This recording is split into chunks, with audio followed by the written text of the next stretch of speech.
first man gud ana mga langga, kanang manghatag ka og bata, siguro ako mga langga kung wa gyud ibuhi ang ginikanan, daghan ba nya wala gibuhi nya gibiyaan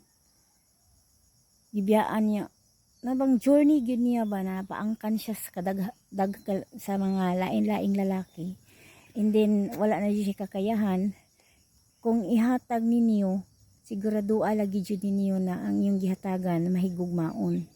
Pero saludo jugos mga single mommy na bisan og daghag anak unya gibiyaag lalaki, unya kalinlaig lalaki, pero wala jud niya gihatag ang iyong anak. Saludo jud ko kaayo nimo.